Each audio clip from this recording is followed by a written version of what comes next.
Hello, and welcome to the very first episode of the Women's Debrief. This is a new show that I'll be hosting once a month where we celebrate all women. We'll be having topical conversations that inform, educate, and inspire. I'm your host, Sarah Dallal, and I'm joined today by Shaniya and Alexis. Shania, I came across on TikTok when she responded to the video that we're going to be responding to today. And I also found Alexis' video on my For You page. And I was like, they are two incredible women that will be able to give us a lot of insight into the topic of transphobia, womanhood, and all things to do with misogyny. So, today we're going to be investigating a story that exposes not only transphobia, but also how trans women experience a unique form of misogyny that operates across media, policy, and society at large. We'll be unpacking the Natalie B fitness controversy, a saga that started with promises of inclusivity, but actually ended in exclusion and betrayal. Um, so, we'll break down the key events and reactions, explore the broader implications for trans rights, and attempt to critically analyse how misogyny manifests uniquely for trans women. Is this controversy just about one gym, or does it reveal deeper systemic biases? And most importantly, what does it tell us about the future of feminist and trans solidarity? So let's dive in. Natalie B Fitness, a London based influencer, crowdfunded over £22,000 to create a women's only gym, the Girl Spot. When launching her campaign, she explicitly promised this: respectfully, if you have a problem with trans women attending the gym, then you can find another gym to train at. I've discussed this several times before. Trans women are women and also a minority that need to be protected. Please keep your transphobia away. She's essentially stating that trans women are women. But what's interesting here is that she actually changed her whole rhetoric. In March 2025, this month, just before the opening, she announced that trans women would now be banned from the space, rebranding it as a single sex space for biological women. The reasoning: a shift in her vision of safety, claiming that the gym's purpose had evolved into a space specifically to protect women from harassment, sexual assault, and violence. Let's take a look at the video. In 2021, 4 years ago, I made a tweet, and the tweet referenced my women's only gym, the Girl Spot, and being trans inclusive. Now, when I made that tweet in 2021, I had just announced my plans to open a women's only gym. I hadn't thought out the vision or the mission or what it would entail, but all I knew is that I wanted to open a gym.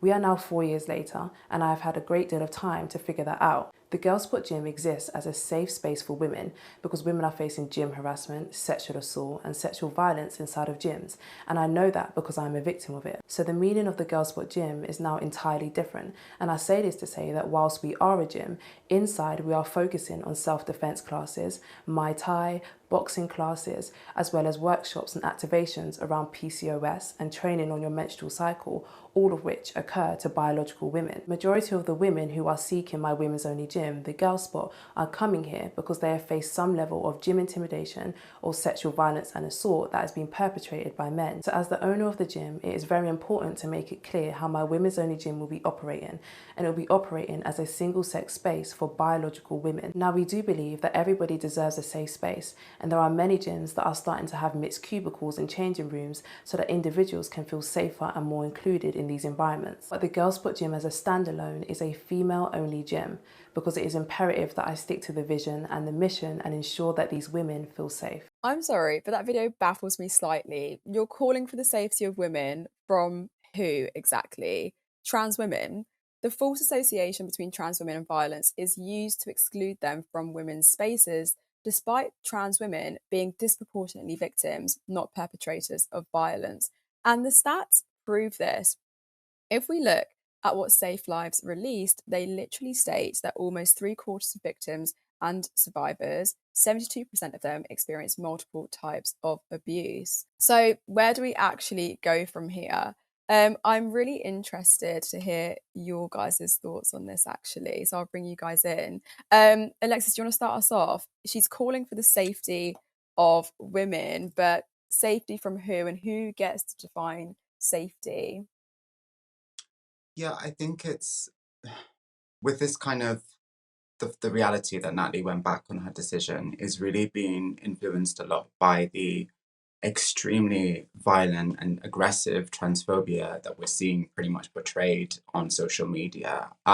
Because I believe 4 years ago she was saying a completely different narrative, and this is pretty much just perpetuated by the idea that we are somehow predatory and that we are somehow more a danger to society. But most of the times, we're actually at higher risk of violence and higher risk of being attacked and higher risk of being ostracized and higher risk of being kind of made people like to make an example of us, in certain spaces as well, which can be really stressful for a lot of trans women on a daily basis. And I think what you know, this whole kind of policy that she has, it's reinforcing that idea so strongly. And even if it's unintentionally, I mean, it's kind of just reinforcing a lot of bigotry towards trans people. We're not really here to harm anyone. We're not here to um, cause any kind of like violence or fights. And when it comes to us being dangerous, we're not different from any other group. There's dangerous people in every group and dangerous people in every subgroup in society. Um, so I think that, obviously it's her space, it's her gym, and she can, I'm not trying to say and she can completely and she should change her policy, but, you know, I just find it kind of a very it would be a hard thing also to enforce. I mean, there are a lot of people who are cis women who may not have gender conforming attributes. And even that alone would put a lot of cisgender women at risk going to her gym. I mean, making a lot of Black women specifically feel like their femininity is being policed, which is not a new thing. We've had that you know, pretty much throughout history, coming from colonialism and racism. And, myself being a mixed race person, mixed race Black, like I really, I know what that's like because not only am I trans, I'm also of color. So my femininity is also put under scrutiny a lot more than even my white counterparts. Mm. Um, You raised a really great point there. And I yeah. think this is what people seem to forget, the intersectionality, like the intersections of what it means to be a woman, what it means to be a Black woman, or what it means to be a Black woman who comes from a certain class. Like all of these intersections, I think, really impact our experiences and our lived experiences. And I think more so when you are from the trans community, it means that you have this added hurdle that we as cis women don't actually experience, because there is an added vulnerability there. You are now part of a even more minoritized community that has to really consider access to healthcare, access to housing, access to really any sector or space. Shania, like, what do you think? Like, she's kind of, I this might be like really controversial, but I feel like Natalie is somehow capitalizing on trans exclusionary sentiments. Why is it that trans people, whenever they're spoken about, it's always through a lens of controversy? I think often when we're in a society that's moving towards right wing ideals, which we are, and I think a lot of Western society is, it's easiest to pick on the most marginalized people because they're often the most not protected anyway. Um, and when in terms of trans people, people are very uneducated anyway. So it's like we've kind of dealt with racism, kind of, and now we've got gender and sexuality on the table, and most people aren't educated on that at all. So it's kind of the easiest victim to go for because people don't know what they're talking about in the first place. But what I find interesting about Natalie is in a second response that she made, she said she was dealing with facts and statistics and stuff. But often when I am dealing with right wingers and people who parrot these messages, they're not concerned with facts. And often loads of the lies they tell are propaganda and it helps their message push forward. So, for example, she said that with the statistics that all trans women are dangerous, etc., etc. But like you said, if you look at the statistics, there's nothing to back that up. And often when people are telling these lies, it's not to persuade people, it's for power.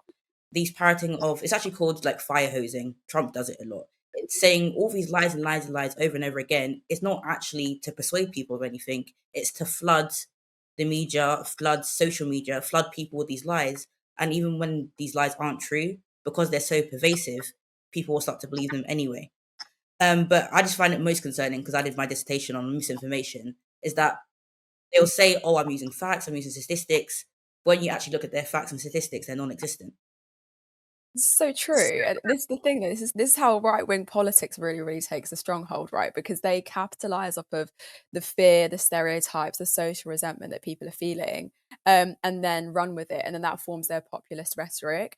And because people are already feeling this fear of the unknown, or fear of something that's different, or to them is not part of the norm, or doesn't comply with what they deem as the norm, they then feel this need to, well, I have to scapegoat the whole community because, yeah, I don't understand it. And I think what's happening now and what's been shown at the moment is that people so often don't want to step outside of their own lived experience, and they're like, oh, well, like, fuck, it doesn't matter, like, I don't care if my rhetoric is dehumanizing. I want to talk about trans people when it comes to bathroom access or sports eligibility or crime.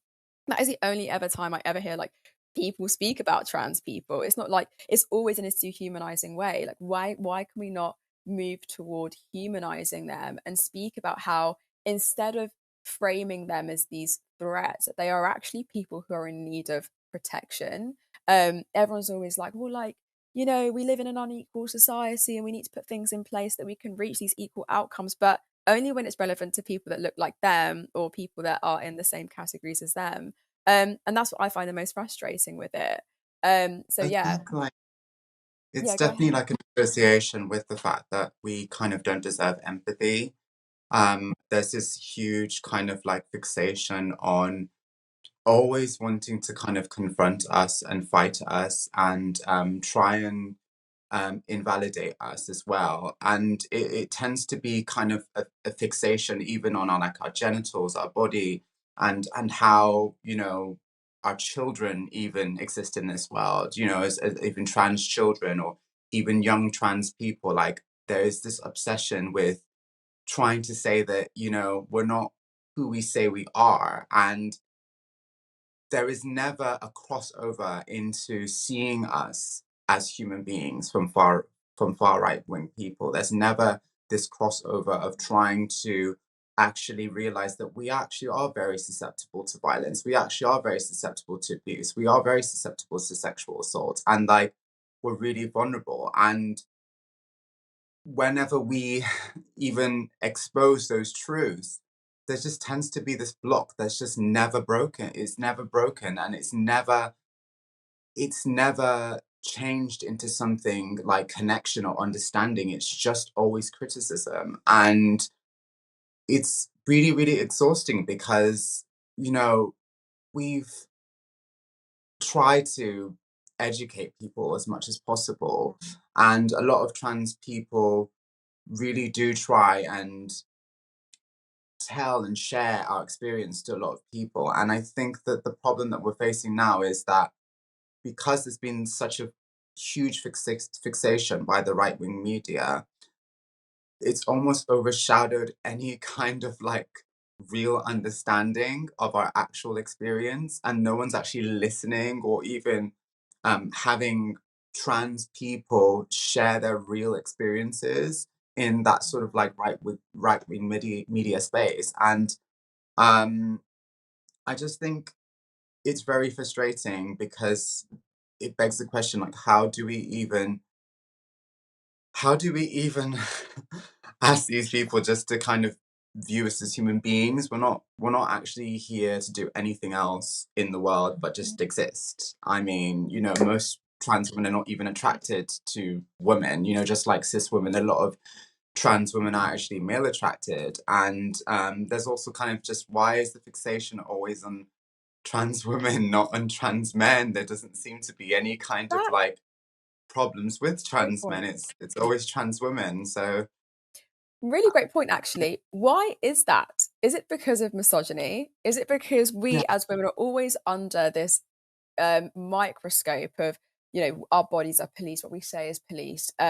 We are still struggling to navigate certain parts of society when it comes to accessing healthcare or housing or education or the job sector, and then add into that the layers of that come with it. So when we have race, when we have class, when we have disability, it then becomes even worse to navigate. So like, why is it that it's always this hyper focus on trans women and not so much trans men?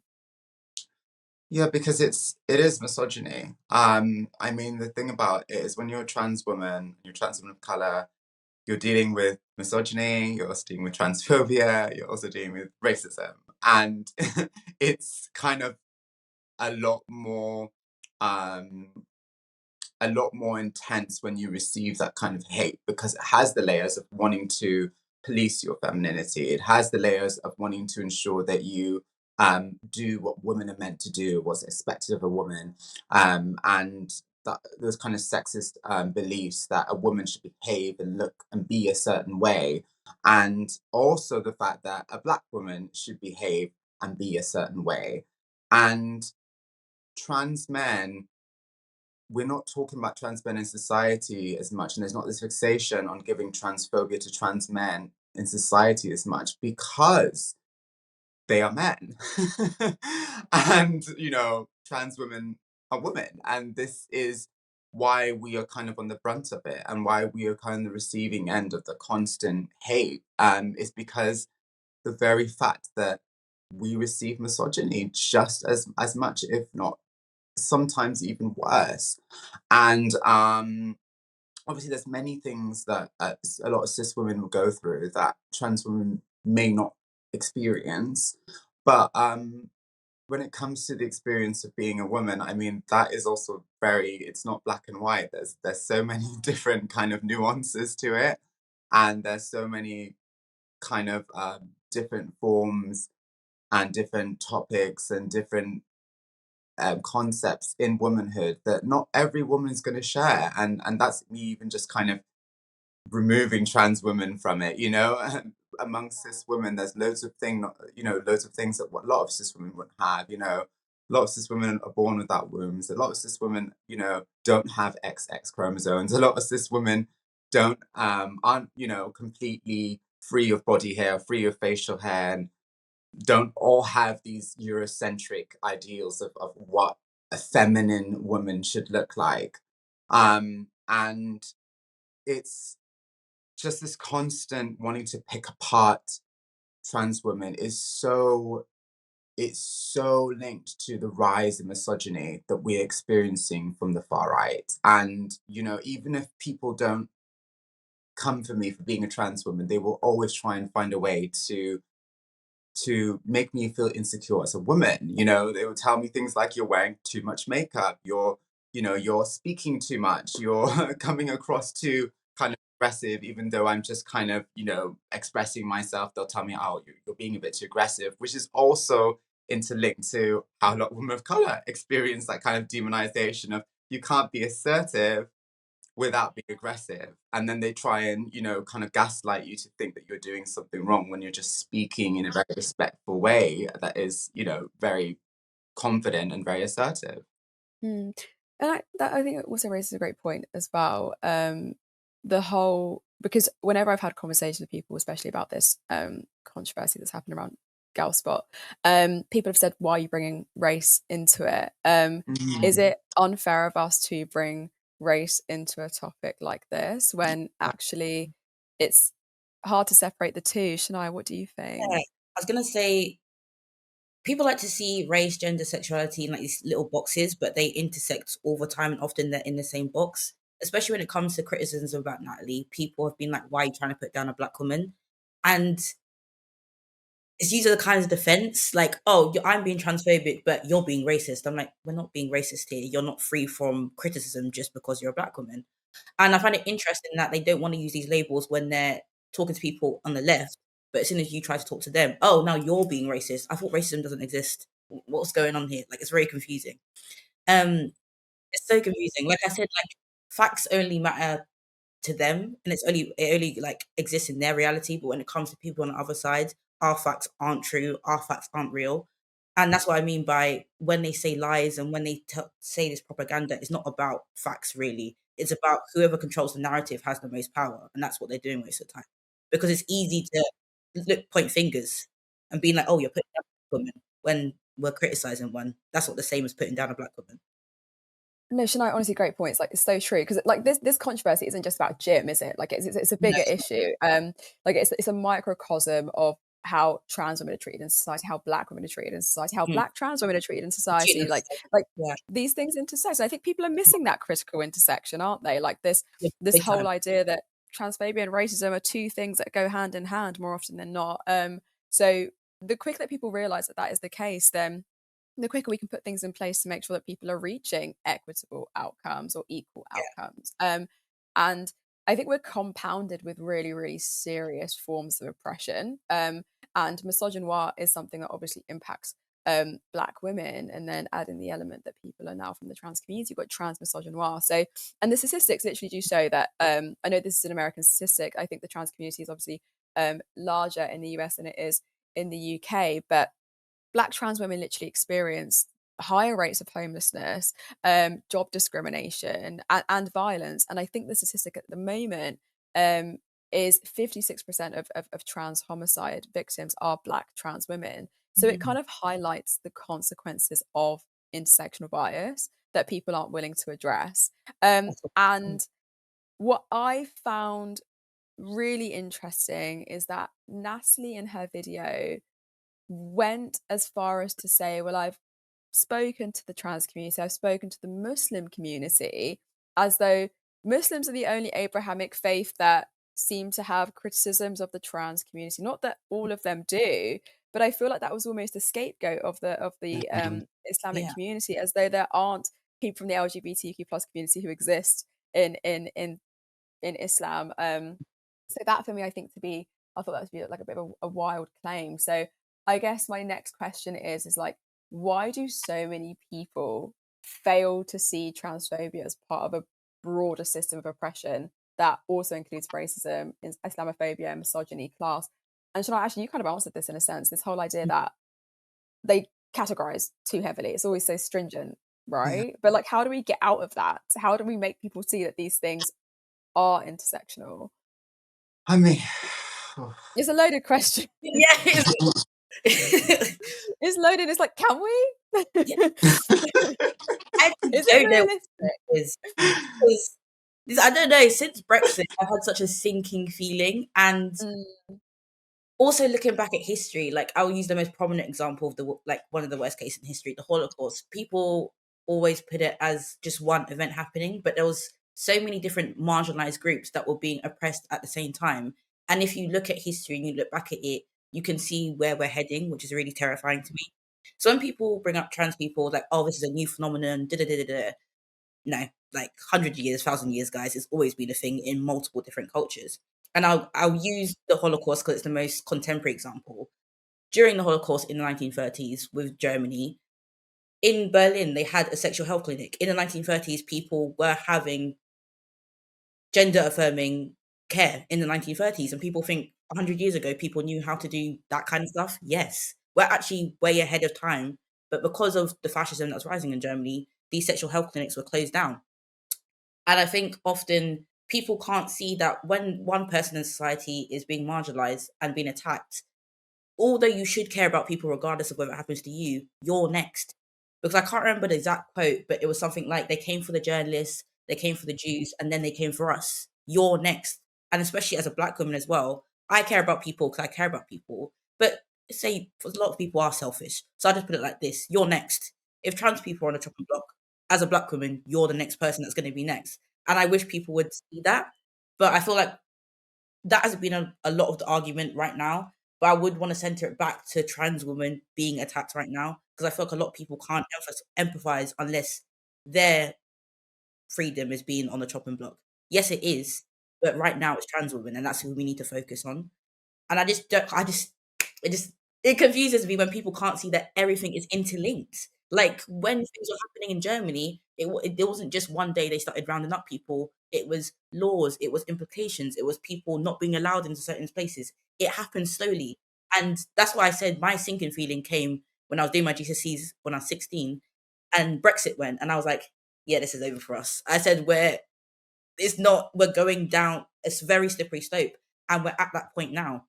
Like, I never thought I would see such backtracking on trans issues after having so much progress. Like, especially so blatantly just come back from what she said before. Everyone should be terrified by that. I think people are taking it more as a issue of, oh, she's just not being honest, which I wish I had talked more about in my video. But it's terrifying that people are just backtracking, like just straight out backtracking. That is terrifying, and that's a bad sign in the way that we're heading if people are just flat out backtracking on trans rights. Completely agree with you. Completely agree with you. And actually, this and it's that sort of rhetoric seeps into every single aspect of politics. Like, this is political, whether people like to admit it or not. But like, even with, like you mentioned, Brexit, what fueled that Brexit vote, even though that it was so close, was the fact that people were like, look at all this money that's being wasted on those migrants that are coming in. Like, it's always an us versus them narrative. And even now, when we see what the Labour Party are doing in terms of trying to clamp down on small boat migrants, it's the same thing that's happening in the US when they released that ASMR deportation video, and they're now deporting loads of people outside of the US because they don't deem them to be good enough to be in the country. And like, I do think that there is this huge, scarily huge rise in who is deemed okay, like who is deemed best. Yeah. And I don't know, like, there has to be some sort of like eugenics viewpoint behind it. Like, Yeah. there has to be some genesis Like, it's standpoint behind it. we're this close to it, guys, and it terrifies me because they're gonna, after they're done with us, they're gonna move on to you. And like I said with the Nazi Germany example, you're gonna get to a point where it's a very small box of who's desirable in society. And hate to tell all of you, none of you in it. No one is in it. Apart from just white straight men. And even then, they're gonna be cut down. It's all connected, and I don't know how people can't see that. Especially like we said with the small migrants example, where next? We were told that if we keep immigrants out, if we keep this out, things will get better for us. I'm still in my mum's house. Like, Wow. it's not better. Where, You're yeah, next. People you're can't right. realize 50,000 kids in temporary accommodation. Loads of people exactly. queuing up at food banks. Austerity is still on the rise. Like, I mean, we've had 14 to years deal with 14 years of Tory rule, so austerity has really, really impacted us. And then you're seeing the likes of, and we'll get onto Trump in a second, but you see the likes of far righters or people on the right saying, yeah, look, you're not a biological woman. And like, even that verbiage is so disgusting because it makes it seem as though trans women are a subcategory of woman or womanhood. Like, you cannot be deemed appropriate enough to be a woman, so therefore you can't come into our space. And I'm like, how are you even going to decipher who's a legitimate woman from who isn't a legitimate woman by your verbiage? Like, It's not and that's this possible. what you were saying, Alexis, like this whole idea of like, well, let me like this whole idea of like, let me reduce a woman to her genitalia because that apparently is what defines a woman. But what do you think, Alexis? Sorry. I mean, definitely, I think this is the kind of key point. I mean, this is a rise in fascism. This is coming from fascism. This is bringing back to the very concept that Shaniya was talking about, stemming from 1930s Germany. People need to really see it for what it is. Trans people are being the new targeted minority because we had trans visibility over the past few years, and the far right are using that visibility as a weapon to try and propel the ideas that want to, divide and conquer all of us. And even in America now, we are seeing the actual implications of fascism. And we are seeing the fact that, Trump coming up with multiple executive orders to try and remove trans people from public life and try and ensure that trans people don't have access to healthcare, don't have access to housing, don't have access to employment. And there's a lot of trans people, not even just trans women, but trans men who have lost their jobs in America, and they're not even able to work and not even able to support themselves. And so there's this huge emphasis to try and rip us down from even having, access to basic safety and housing and food. I mean, people really have to see it for what it really is. And they're even looking to police trans children. and trans people, and going back to what you were saying with inspecting their genitals, and this is a real thing that's actually happening. We know this is happening in American schools, specifically in red states, that they're already starting to inspect children's genitals. So this is what we really have to kind of see it for what it really is. It's this fascination and dehumanization of people, trans people, and human beings. This is going back to what the Germans did in 1930s to the Jews. This is literally what they did before they sent them to the gas chambers. They pretty much forced them to walk around naked as a form of humiliation. And so um, this is a kind of the beginning of humiliating trans people and ensuring that you humiliate us and then you dehumanize us and then you then strip away all our rights, all our legal protections, get rid of us in public life, get rid of us in corporate jobs, in work, and ensure that we don't have any way to live and live as just human beings. And this is exactly what we're seeing happen in America. And it's already happening. And this is why you have loads of trans people leaving the country, going to Mexico, going to Canada. I even know of a few trans people that I follow who have already left to live in Mexico because, I mean, they can't stay in America. It's not safe. And this is definitely bleeding over into our politics now. And this situation with Natalie B and her gym is a prime example of that. And it's really scary. It's really scary because we're just trying to exist. We're just trying to exist. There's no agenda. There's nothing behind this.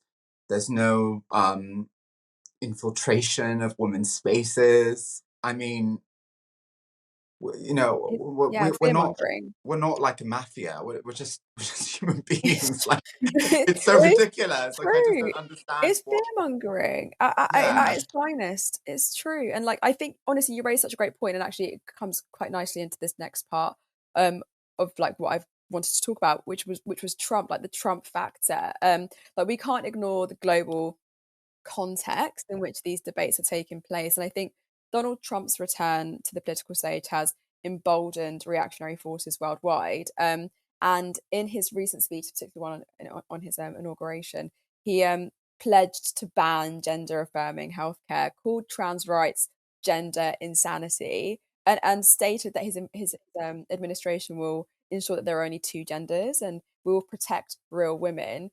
So I kind of want us to watch this video actually, and then we'll react to it after. I will also end the government policy of trying to socially engineer race and gender into every aspect of public and private life.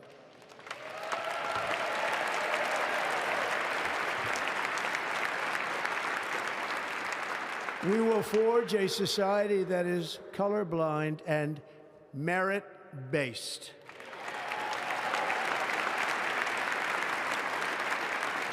As of today, it will henceforth be the official policy of the United States government that there are only two genders, male and female.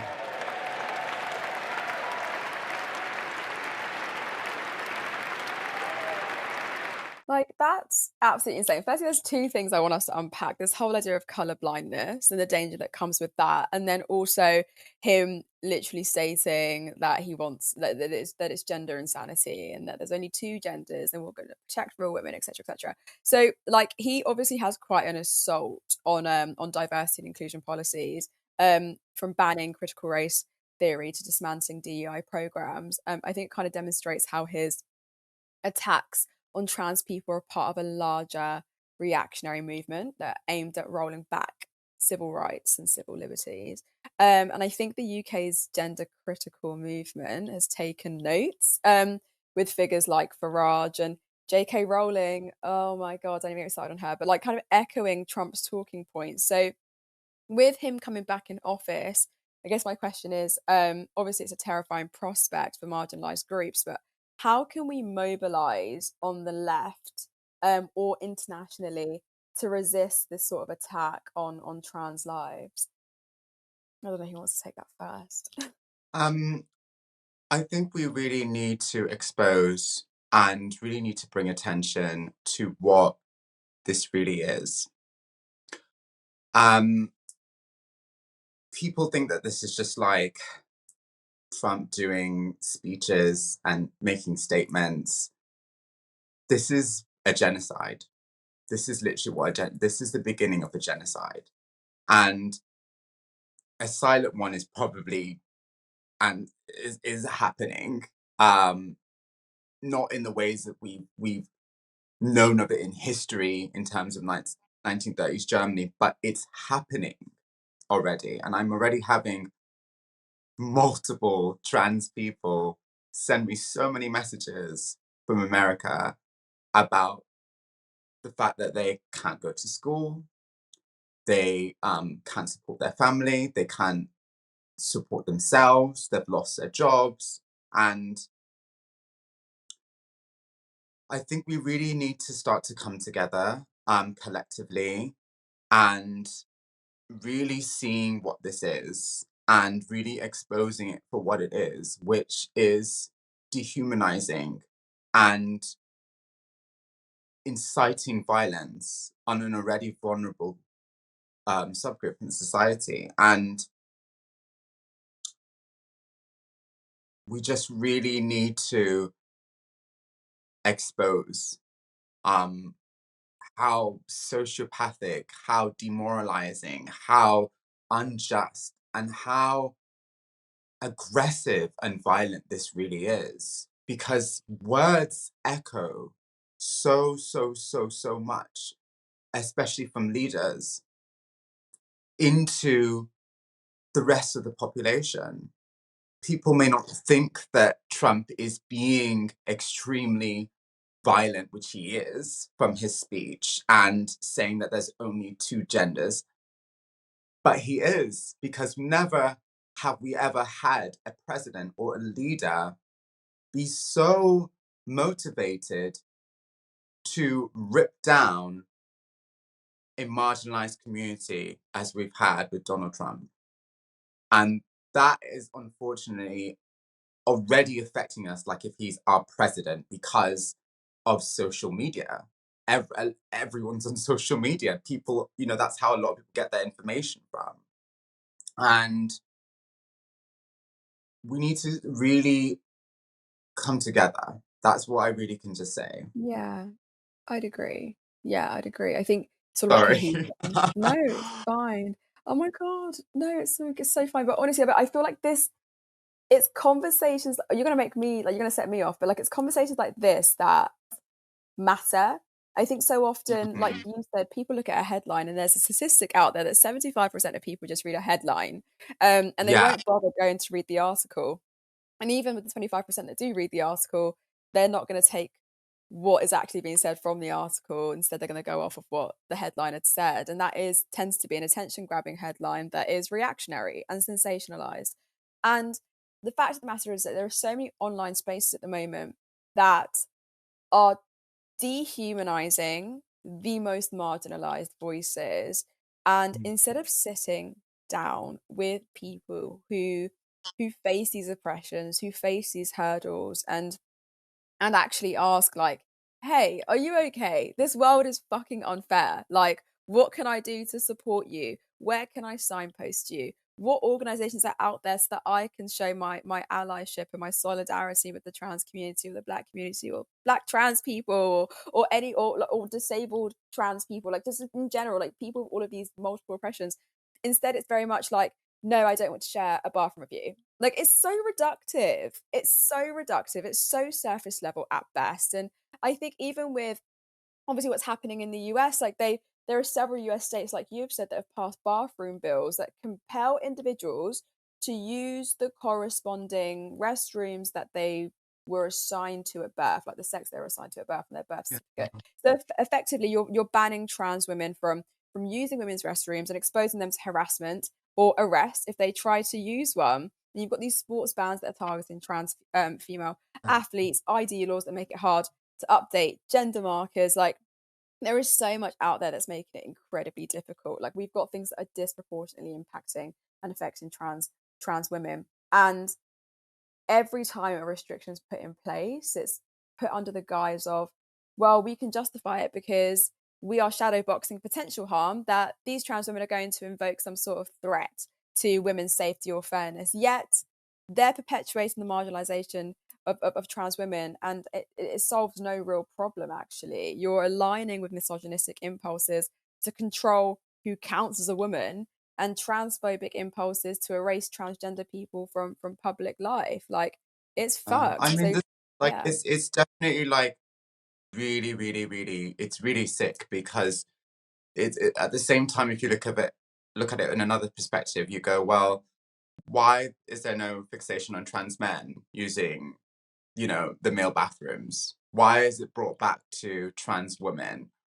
Are you okay with a fully, transition trans man on, let's say, hormone therapy going into the women's bathroom then? If you're so fixated on biological sex, and there's this kind of fixation that everyone must go into the bathroom of their biological sex, what do you say to a trans man then going into the woman's bathroom because they would be biologically female? What would people say then? And no one's really talking about that. And the far right like to avoid that conversation because they know that even for a lot of trans people and a lot of trans women and trans men, you most of the time you wouldn't even know you're sharing a bathroom with a trans person.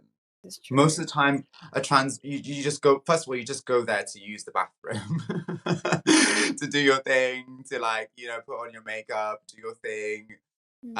Use the toilet. You wash your hands. You don't even think about who's around you too much. And a lot of people would have shared a bathroom with a trans woman. They just wouldn't have realized. They wouldn't have known. And this is bringing attention for people to know, but know in a bad way and fixate on something that was never actually a real threat. We don't have this was never a threat. Even if we go back 10 years ago, 20 years ago, trans women were still using the women's bathroom and nobody was making a huge big deal about it in our media. Yeah. And now it's just all of a sudden it's a huge big deal. So it's always really fascinating that, the right has just decided to basically make a big deal out of something that we've had going on for years and years and years.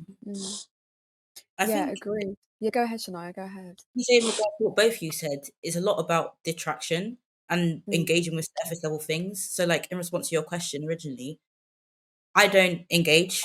I get a lot of messages about going on Jubilee style shows, meet in the middle. And I just find the whole concept stupid because a lot of people on the left will go on these shows to try and educate people. But while you're educating someone, while you're trying to talk to a Nazi, you've just platformed a Nazi. So I used to be, full on social justice warrior, arguing with everyone in the comments. I just delete comments. I'm not platforming you on my platform. That's the way to do it. In terms of things like how you said, Sarah, about they're picking on very surface level things, and how you said, Alexis, how they're discussing things that we've already dealt with 10 years ago. This is a concept trans women have always used the bathroom. You're bringing it up again 10 years later. It's because these lies that they tell about two genders, they're not about persuasion, it's about power. And when they get to assert their power, they're not constrained by reality.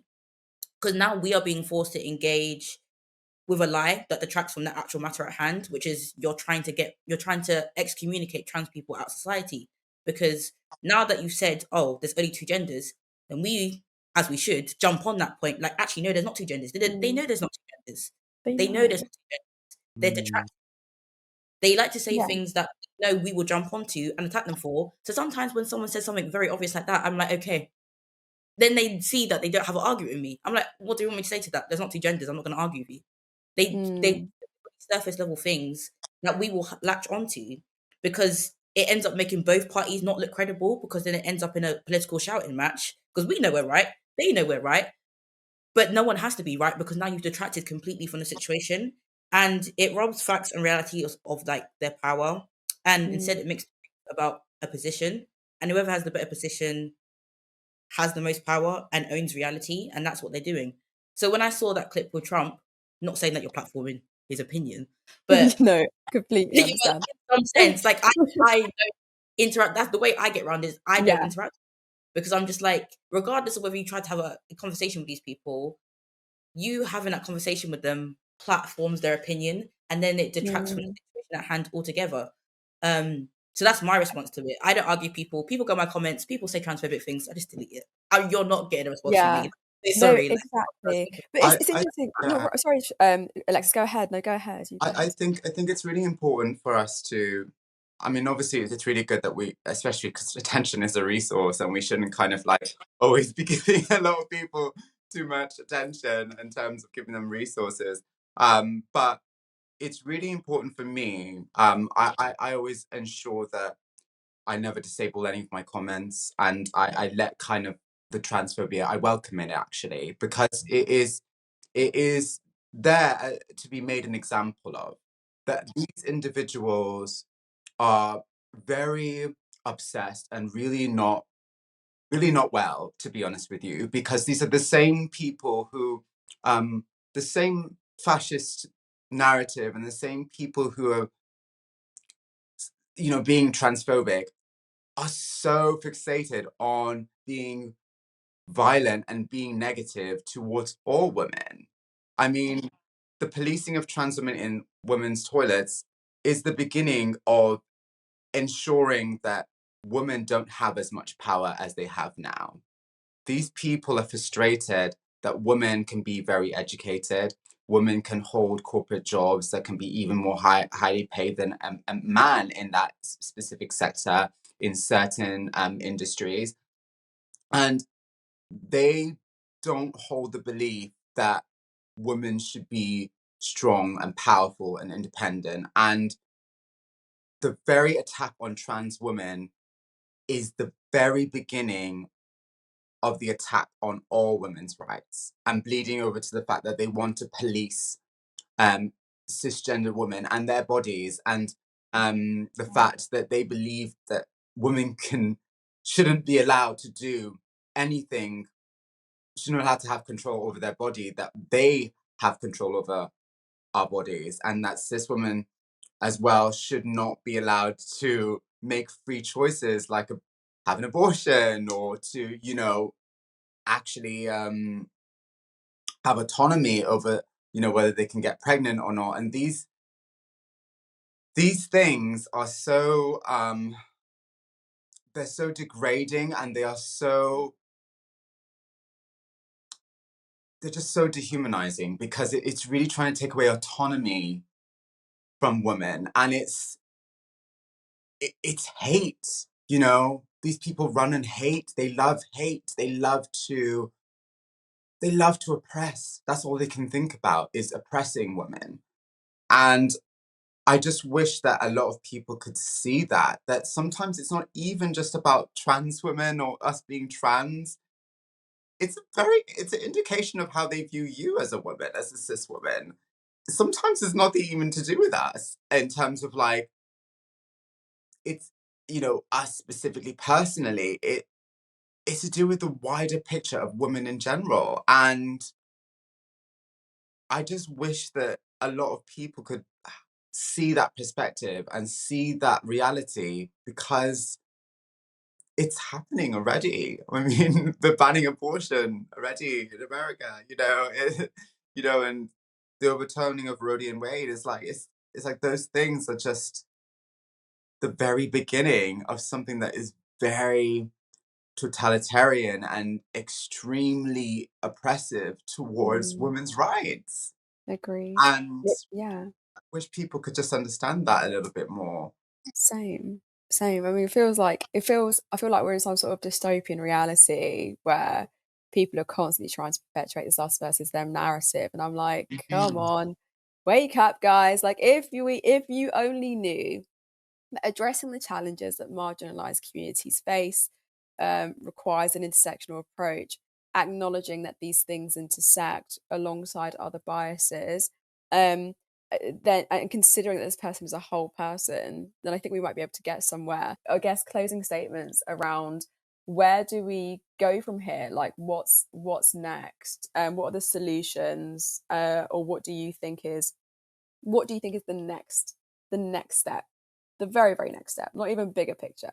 Like what can we do next to go against stuff like this? Especially in the age of social media, back to both points that both of you have made, is that these surface level like things that people are hanging on to are made to detract from the larger point, which is they're coming for all of us. They're starting with trans women. It's going to end up with everyone being oppressed. And often you don't have to engage with that. I'm not saying, because I think there's spaces for you to have conversations with these people. But for example, a Jubilee video that I saw the other day, which actually blew my mind. How is a Zionist and a Palestinian supposed to meet in the middle about genocide? What? Yeah, what am I like? For example, like I said before, I've been asked to talk to like people who are on my opposing, what's it called, political opinions to me. Bearing in mind, I'm on the far left, so that means someone on the far right. How am I? And the expectation of meet in the middle is a falsehood in essence anyway. We don't have to meet in the middle. You can demand things from people, and you don't have to platform these people. Often we get into this cycle of trying to prove that we're right, prove that we're right, prove we're right. We're wasting energy. I don't care if you think there's two genders. Okay, people are dying. Rights are being stripped away. You're trying to detract our attention away from what you're actually trying to do. And I'm not saying that we should disengage from all conversations, because that's not productive either. But we need to recognize when tactics are being used against us. This is what Trump does. Well, this is what loads of politicians are doing.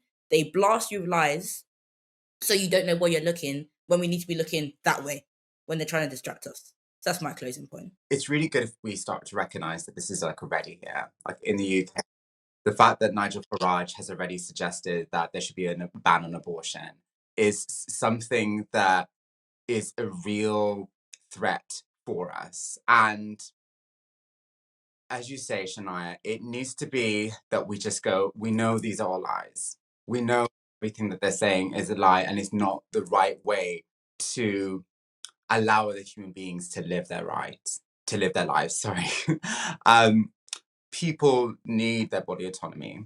People need their human rights. People need access to as much freedom as they can gain, because we're not robots. This is not an episode of The Handmaid's Tale, even though they really, really want it to be. And I really would emphasize as well that these violent rhetorics towards trans women and these oppressive forms of trying to exclude us from public life, like, it's just the beginning. It's the very, very beginning for all women. It's the very, very start. And we really need to start changing the narrative and away from trans women, because in a sense of like within the left, and start to see as well that this is such a hateful campaign that is being led by the far right. And we do need to start to fight back in terms of showing them that this has nothing to do with the economy. This has nothing to do with whether people can pay their bills or can afford their rent or their mortgage, or whether they can, be able to live good lives, because we've always been brought back to, oh, immigrants, 45,000 immigrants crossed the English Channel. And then there's always like this obsession about that's a huge threat to the British public. And it's like, no, that's not a threat to the British public, as much as the fact that we're not even building enough homes. We're not even building enough houses. That's what we need to focus on, is an investment on all these social services and in the social sector. But instead of that, fascists are obsessed with violence, and these right-wing narratives are perpetuating a lot of our left centralist or former left parties, like the Labour Party, to basically invest in war. and to fund war more than actually looking after people and actually caring for um, people who are, working class to middle class. Instead of that, they want to focus on violence and focus on oppressing people. It's just, it never kind of stops. But we really need to start to bring attention to the fact that if people just want to talk about money and the economy, well, this is not going to help the economy. This is going to make things worse because once people are separated, divided, and oppressed, it doesn't work. It doesn't work. I mean, look at how Nazi Germany fell apart. It was an absolute ruins. It was in complete and utter chaos at the end of the war. And that's exactly what will happen to us in the UK. If Nigel Farage and Reform UK want to bring that narrative here, we're going to end up in war, we're going to end up in an economical crisis, and we're going to end up worse than how we actually started.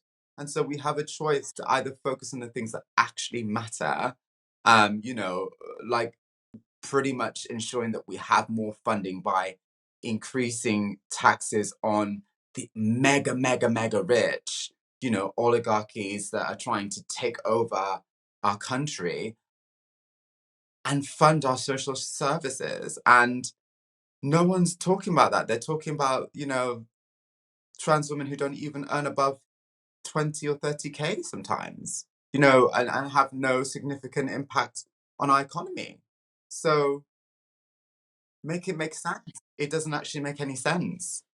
Um, and yeah, I wish people could understand that a little bit more.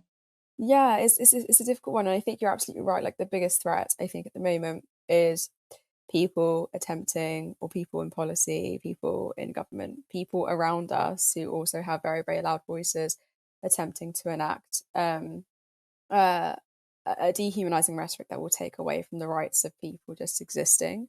Um, but I am like so thankful that we are having conversations like this, and I hope that there are more conversations happening like this in different parts of the country and the world, where we are going to go in some sort of positive direction. But I do want to thank the both of you, Alexis and Shania. You both have been nothing short of incredible. But it's been an absolute honor, I think, to be able to share this space with the both of you.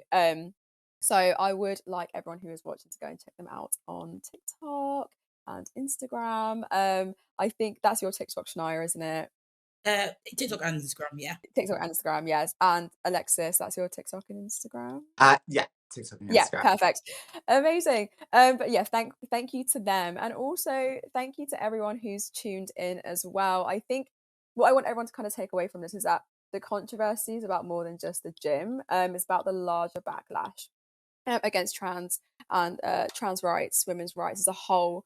We are watching a coordinated effort to use women's safety as a pretext for exclusionary policies, and yet time and time again, the statistics literally show that trans women are not the threat. So let's stop shadow boxing potential harm and interrogate the harm that's actually happening to our communities. Trans women are still very much at a higher risk of discrimination, homelessness, and violence. So please interrogate that and sit with that uncomfortable truth.